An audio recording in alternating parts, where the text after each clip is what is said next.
आज हम बनाना बताएँगे आपको ये बिल्कुल फूल जैसी पोटली बहुत ही मज़े की बनती है। इस तरीके से आप बनाइए, घर में सभी को पसंद आएगी। बहुत ही आसान तरीका होता है बनाने का और इसे बनाने के लिए कुछ ज़्यादा सामान की ज़रूरत नहीं होती।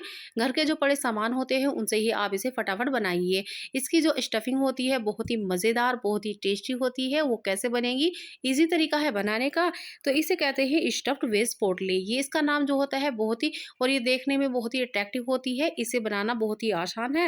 ऐसा क्रिस्पी और यूनिक नाश्ता आप बनाइए। आप रमज़ान में इफ्तियार में बनाइए या सुबह को ब्रेकफास्ट में। तो इसके लिए 1 कप पत्ता गोभी ले लेंगे, इसे बारीक काट कर, और 1 कप गाजर लेंगे कद्दूकस करके, और आधा कप हम प्याज लेंगे, यानी कि एक छोटी मीडियम साइज़ के प्याज बिल्कुल बारीक काट करके इसके अंदर ऐड कर लेंगे।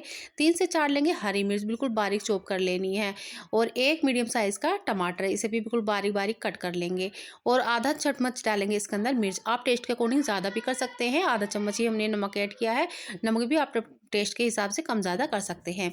4 से 5 चम्मच लेंगे फुल भर के ये टमाटो सॉस, बड़ी चम्मच के हिसाब से इसके अंदर डाल लेंगे, और डालकर इन्हें अच्छे से मिक्स कर लेंगे। जितना तीखा आपको पसंद है उसके हिसाब से आप इसके अंदर नमक मिर्च एडजस्ट कर सकते हैं। कम ज़्यादा आप वो आपकी अपने अकॉर्डिंग, यानी कि जितनी आपको तीखा पसंद है उसके हिसाब से इसके अंदर ऐड कर लें। अब इसे मिक्स कर लें। ये स्टफिंग तैयार हो गई है। इस तरह से घर के पड़े सामानों से आप स्टफिंग तैयार कर सकते हैं।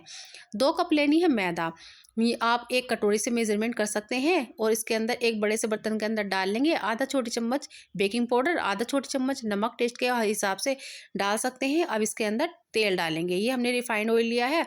3 से 4 बड़ी चम्मच फुल भर के इसके अंदर तेल डालकर अच्छे से खूब अच्छे से मिक्स कर लेना है, और मिक्स करने के बाद अब इसके अंदर हम पानी ऐड करेंगे। पानी थोड़ा थोड़ा डालते जाएंगे और इसे गूंदते जाएंगे। जैसे आटा गूंदते हैं ना रोटी का, उस तरह से हमें इसे गूंद लेना है। जब ये अच्छे से गूंद जाएगा इस तरह से इकट्ठा कर लेना है, और इसके अंदर रख कर इसके ऊपर थोड़ा सा तेल लगा देंगे, तेल का हाथ। इससे क्या होगा, इसके अंदर जो ऊपर पापड़ी सी आती है ना वो नहीं आएगी। अब इसे थोड़ी देर के लिए रेस्ट के लिए रख देंगे। उसके 5 मिनट बाद हम इसे दोबारा से गूंद लेंगे। जब अच्छे दोबारा से गूंद लेंगे तो बिल्कुल सॉफ्ट हो जाएगी, और हम सूखी मैदा लेंगे। मैदा को नीचे डाल लेना है, और हाथ से इसे इस तरह से करते हुए बड़ी सी रोटी बना लेनी है।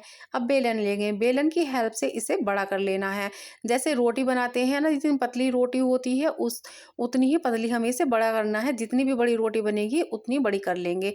ये काम बहुत ही ईजी तरीके से आप कर लोगे, और ये बनाकर देखना वाकई में, अगर आपको जब एक बार बनाओगे ना तो आपका दिल करेगा कि बार बार इसी रेसिपी को ट्राई किया जाए। बच्चे तो बहुत ही खुश होकर इसे खाएंगे।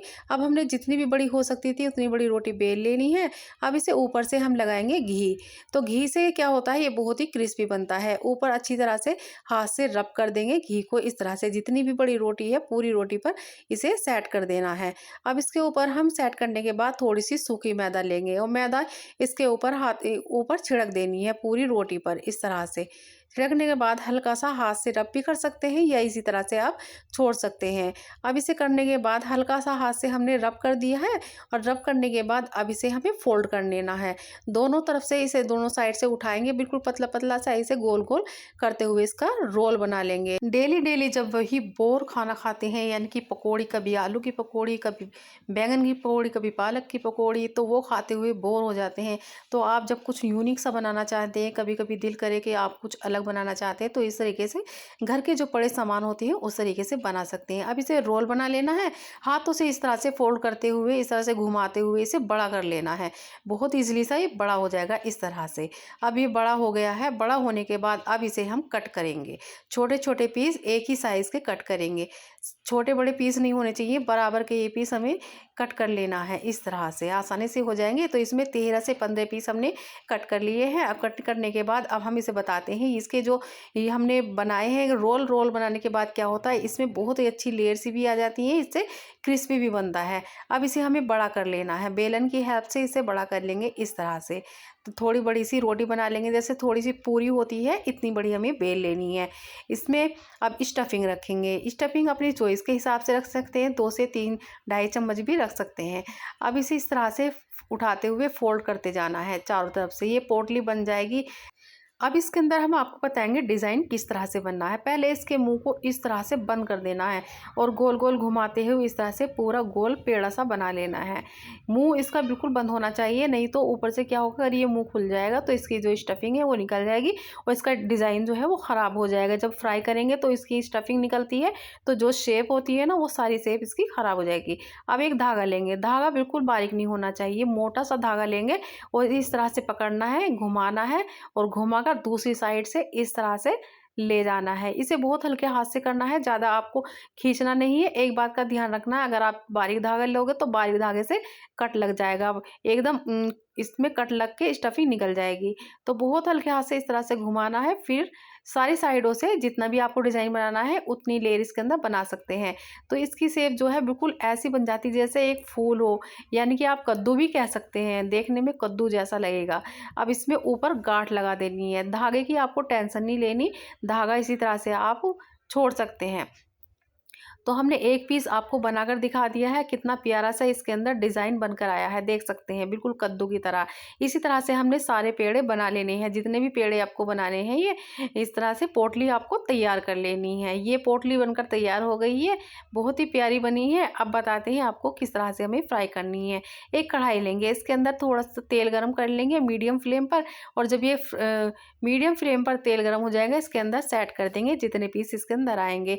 ज़्यादा हाई फ्लेम नहीं रखना गैस को, ज़्यादा तेज़ जो तेल है ना, ज़्यादा तेज़ गर्म भी नहीं होना चाहिए, मीडियम होना चाहिए।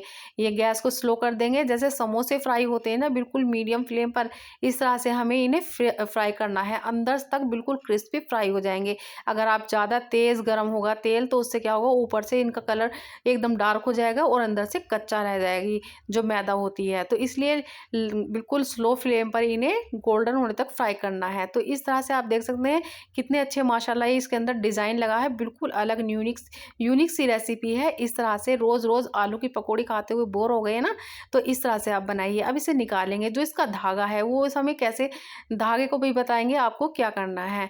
अब इन्हें प्लेट के अंदर निकाल लेते हैं। कितने प्यारे ये बनकर तैयार हुए हैं, खाने वाले पूछेंगे कि किस तरह से बने।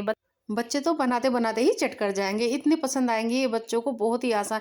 आप घर में मेहमान आ रहे हैं, रमज़ान है, इफ्तियार में कभी भी इस रेसिपी को नाश्ते में भी ट्राई कर सकते हैं। तो इस तरीके से आप बनाइए, घर में सभी को पसंद आएगी। चैनल को सब्सक्राइब नहीं किया है तो चैनल को सब्सक्राइब कर लें। तो हमें काट लेना है, चाकू से काट कर बहुत इजीली ये निकल जाएगा। इस तरह से ये निकल गया है, इसमें कोई परेशानी नहीं होगी, निकालने में बहुत आसान तरीके से निकल जाता है।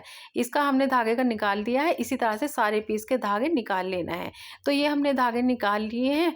अब हम आपको काट कर दिखाएंगे ये किस तरह से अंदर से जो स्टफिंग है वो निकलेगी।